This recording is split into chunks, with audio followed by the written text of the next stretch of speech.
Hey, what's up? It's Connor. Welcome back to the channel. In this video, we're going to be visiting my desk setup for 2023. A lot has changed over the last year, so I'm really excited to show you guys what I'm using to do, well, basically everything. I think the best place to start is the main fundamental piece to any setup, which is the desk itself. And this desk here is from MagEZ, and it is a standing desk coming in at 71 inches by 30 inches. It's an all-white build that is extremely sturdy and well made, and it's been a huge upgrade to what I had before, which was the IKEA desk setup pack with the Alex drawer units and the lid-mount tabletop. Much needed upgrade. Speaking of Alex drawers though, I decided to keep one of them around and use it on the right side. It's not only been really good for storage, but it's also been great for hiding some of the cables running along the back of the desk. Next up, let's talk about the monitor, as it's probably the main staple piece at my desk because it's huge, coming in at 42 inches and it's also a TV. This is the LG OLED 42C2, and I've been using it as my main desktop monitor for the last couple of months, and I must say I absolutely love it. The OLED panel looks fantastic with deep blacks, and it's a 1:1 contrast ratio. The size is big at 42 inches, but I do sit far enough that I'm not dealing with any neck or back strain.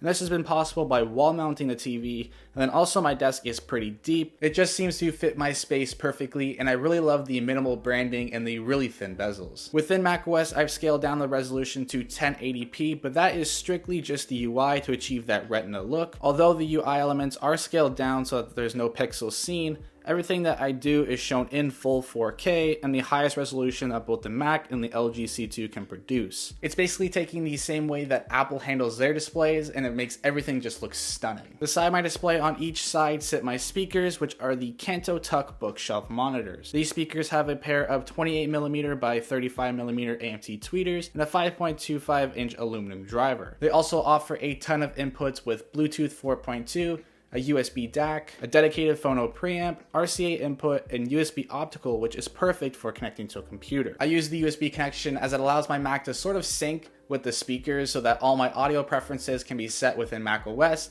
and that I can also use keyboard shortcuts to change the volume. These speakers have been an absolute dream with their incredible sound quality and ease of use and functionality. The Tuck speakers are sitting on top of Kanto's SB6 HD stands. These stands are amazing and add a perfect amount of height so that the speakers line up with my ears properly. Shifting a bit over to the right, I have my second display, which is something that I get a ton of questions about over on my social media. The monitor itself is the UPERFECT OLED Portable Touch Monitor. It's a 15.6 inch IPS 4K OLED touchscreen that offers a 1:1 contrast ratio, 100% coverage of the DCI-P3 color space, and reaches 400 nits of brightness. The display uses USB-C for both power and display output, which is amazing. This display is small yet beautiful, and it pairs perfectly with the LG C2. What really helps make this display shine is the MagEZ stand for tablets from Pitaka. Using the included magnetic sticker, I can attach this portable monitor to the stand and enjoy all the benefits that this stand offers, such as tilt and rotation. Overall, it keeps the desk clean and clutter-free, and I also just love the way this looks at my desk. I really only use this monitor for putting my music player on or having my to-do list alongside my email, basically just things that need a quick glance, but I don't want to interrupt my main workflow. To power and connect this monitor, I'm currently using the Anker 577 Thunderbolt 3 hub that I have 3M to the side on my Alex drawer unit. This Thunderbolt 3 hub offers dual Thunderbolt 3 ports, one being the connection to your computer, 2 USB-C ports, 4 USB-A ports, an HDMI port, an Ethernet port, SD/microSD card slots, and a 3.5mm headphone jack.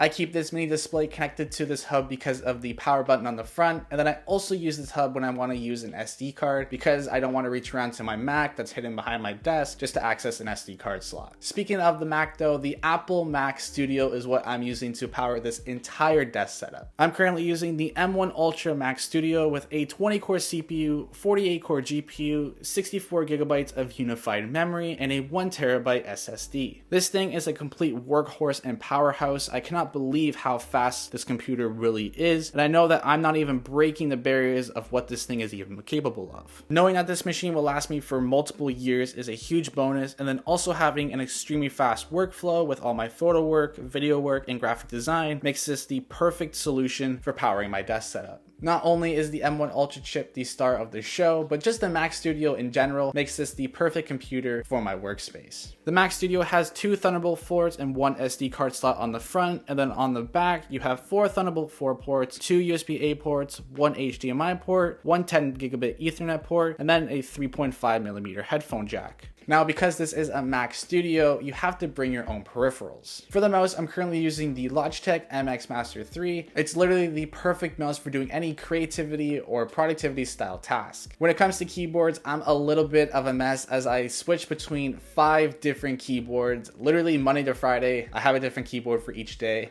And that's just because I've really been loving mechanical keyboards and the different typing experience that you can get on each individual board. I'm currently switching between 5 different mechanical keyboards, which include the Newfie Halo 75, the iQnix OG80 Wormhole, the Keychron K2, the iQnix L80 Cosmic Traveler, and lastly, the Newfie Halo 65. Paired with the keyboard, I also have this wrist rest from Newfie. It's meant to go along with their Halo lineup, but it seems to be the perfect height for all my other keyboards. And then to connect all these keyboards, I'm using a braided coiled keyboard cable, which not only looks great, but also helps switching between keyboards seamless. Off to the left side of my keyboard, I have the Apple Magic Trackpad. Now, I absolutely love the trackpad. I initially used to use a MacBook Pro, so I got really comfortable using a trackpad, navigating macOS, and all the different apps that I use throughout a given day. And all my peripherals are sitting on top of this Grove-made wool felt desk pad in light gray. I love this desk mat as it brings a lot of warmth to my space, and it also offers a lot of comfort when I rest my palms on it. My mouse glides easily, and the build quality is incredible, which is something that of course the brand Grove-made is known for. Okay, this next accessory is actually pretty neat, and it's the latest and now becoming one of my most favorite parts of my desk setup, and that is my wireless charger. I've went for the under the desk wireless charging solution, and this charger is from RiseDesk. So already having a RiseDesk and then adding their charger makes this a really cool and useful option for charging my phone or AirPods or anything else that works over Qi. Now, as much as I loved using the Kanto Tuck speakers to blast music on or just listen to audio in general, there are moments when I need headphones, and the headphones that I use are the AirPods Max. The AirPods Max are a fantastic pair of headphones that work perfectly with the Apple ecosystem, which is something that I am deeply sucked into. They definitely are a bit expensive, but they are also the best wireless headphones that I've come across, and especially when it comes to noise cancellation and transparency, they are an incredible pair of headphones. Now, switching on over to the lighting that I have going on in my setup, I find lighting to be one of the most important parts to me personally, and I know to a lot of you as well, as it really helps set the mood and help you either concentrate or energize you when you're working all day long. And for all my lighting here, I rely on Philips Hue. Behind the monitor, I have a pair of Philips Hue play bars, which is just to create an accent light behind my monitor.